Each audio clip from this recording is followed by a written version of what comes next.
Imagine my frustration over the years, knowing who the New World Order is, knowing their fraud, how they got control of the world by buying off politicians and having them tell the public that their Federal Reserve, their Bank of England was the government when it wasn't. To know they're behind the social engineering, the stage wars, the stage terror, they're behind it all. Their think tanks brag about it.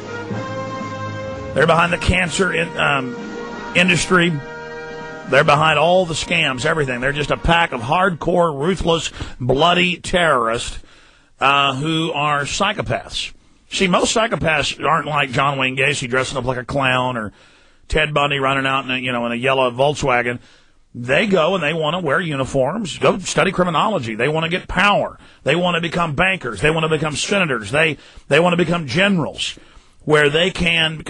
These are controlled, disciplined psychopaths, and it's just a wonderland. And then they've dumbed the public down. Public's running around drooling, literally, having no idea what's going on.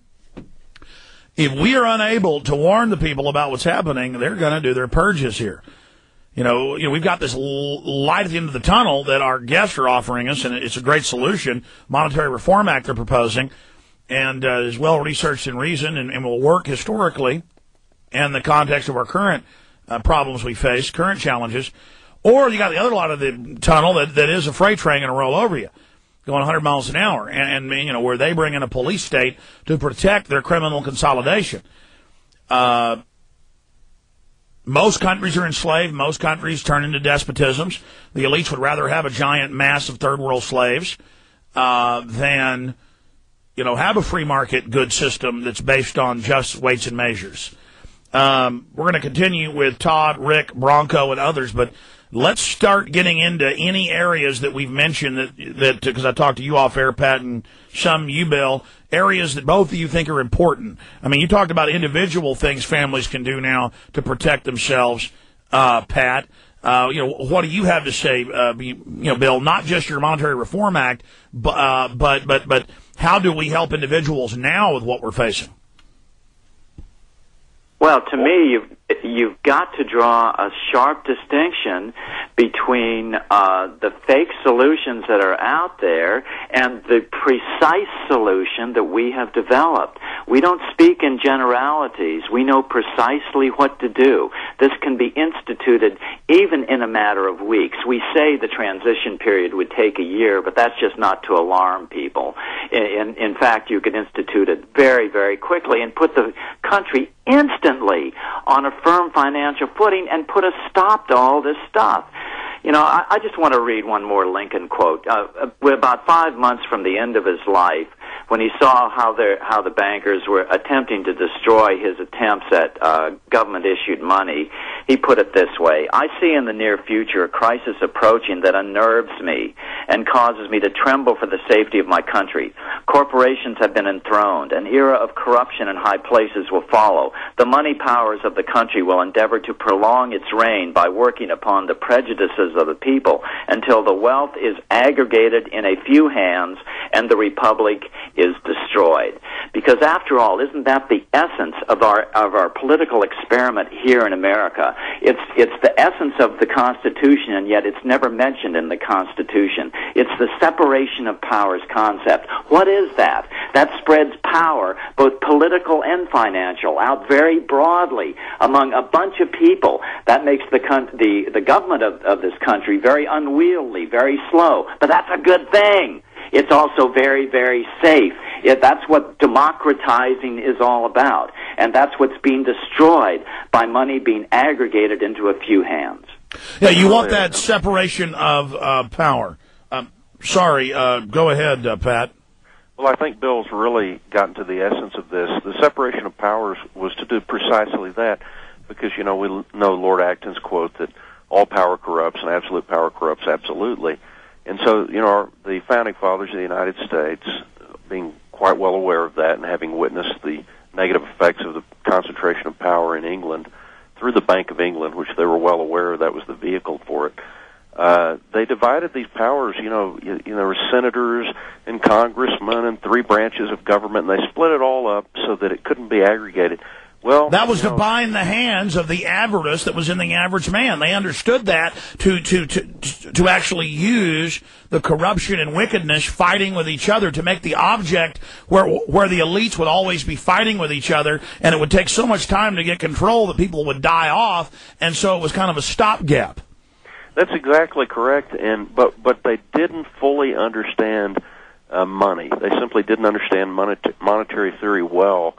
So there's some fatal flaws that weren't addressed, as well as they could have been in the Constitution. And that weak point is precisely where the bankers have focused. They originally used Alexander Hamilton, who was, their agent in the United States. He was from Jamaica originally. A lot of people don't know that.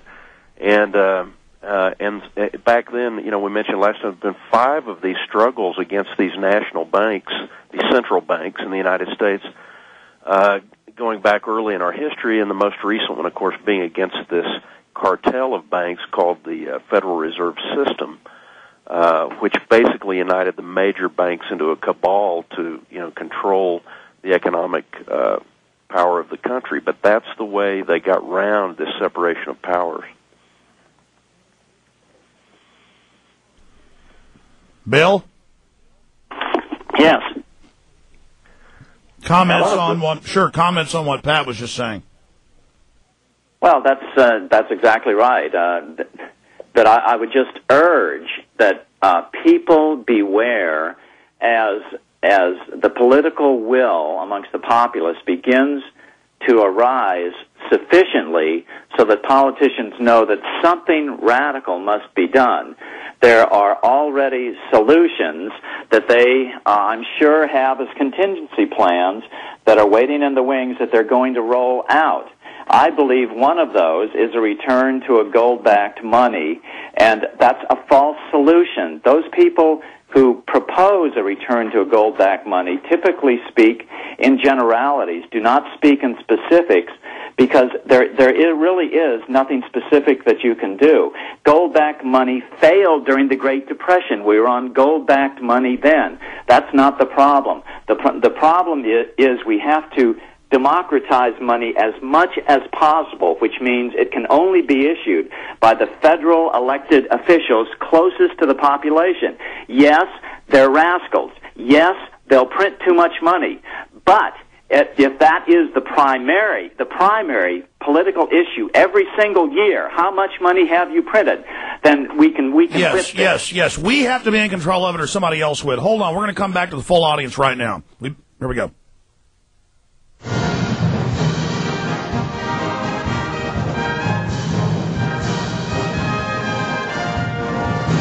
Okay, ladies and gentlemen, we are continuing our discussion with the makers of the Money Masters film, Pat Carmack and Bill Still. Your phone calls are coming up here in just a few minutes.